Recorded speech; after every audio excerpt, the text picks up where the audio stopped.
On va filer tout de suite à Moscou, retrouver là-bas notre ami et correspondant Luc Lacroix. Bonjour Luc, pour une plongée, une immersion dans l'histoire, grâce à des archéologues qui grattent le sol, j'ai l'impression, et pour trouver des choses qui nous concernent, nous Français bien sûr. Oui, Laurence, et ça nous concerne à plusieurs titres. D'abord parce qu'une partie de l'équipe archéologique est française. Il s'agit d'étudiants. Ils ont passé plusieurs semaines ici en Russie. Et puis, on a retrouvé des premiers objets qui sont autant d'indices pour les archéologues. Et tout laisse à penser que les corps qui ont été découverts dateraient d'il y a plus de 200 ans. Ce seraient des soldats qui auraient fait partie de l'armée napoléonienne, cette armée impériale qui est venue jusqu'à Moscou avant de devoir se replier. Pour vous en dire plus, on vous emmène à Vyazma. C'est à 2-3 heures de route de Moscou. C'est une zone passionnante pour l'archéologie. Reportage avec Patrice Acheret et Tania Tarasenkova. C'est un endroit connu seulement des habitants du coin, comme Mikhail Pronin. Cet archéologue a bien voulu nous y emmener.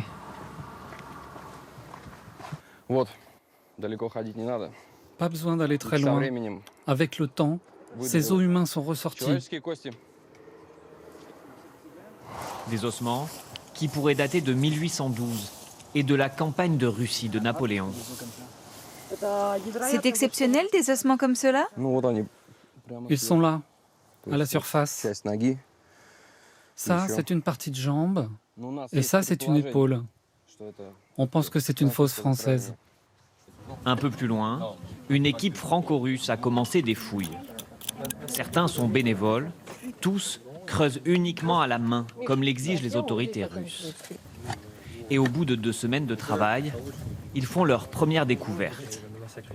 Dans les couches de terre supérieures, se dessine le cadavre d'un cheval. La mâchoire inférieure, la mâchoire supérieure, les dents qui sont ici, que vous voyez. Napoléon est en train de se replier, donc on met rapidement dans les trous, les chevaux ensuite par-dessus. Donc après on peut être sur un charnier où il y a peut-être 70, 80, 100 corps, tout comme on peut être sur un charnier où il y a beaucoup plus. La bataille de Vyazma a fait 4000 morts parmi les Français. Elle a complètement désorganisé les troupes de l'empereur. C'est là que la retraite tourne au cauchemar. Ça nous renvoie à notre histoire, donc oui, c'est émouvant, c'est intéressant. Pourquoi? Parce que ça fait partie de l'histoire de France. Tout le monde connaît la campagne de Russie et Napoléon, donc c'est vraiment intéressant pour nous de pouvoir travailler sur ça. Des corps humains sont mis au jour, ainsi que des objets qui permettent d'imaginer ce qui a pu se passer sur le champ de bataille.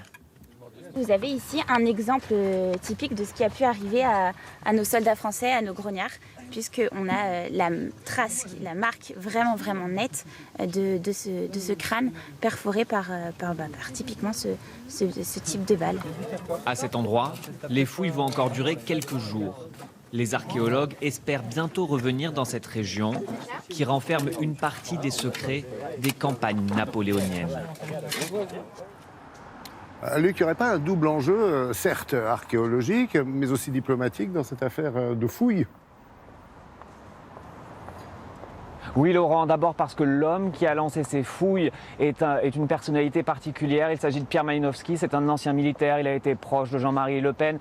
Désormais, il revendique sa proximité avec l'entourage de Vladimir Poutine. Mais au-delà de cet homme, les échanges culturels, c'est toujours un instrument diplomatique très utile, notamment quand on veut montrer qu'on cherche à se rapprocher, quand 2 pays veulent montrer qu'ils cherchent à se rapprocher.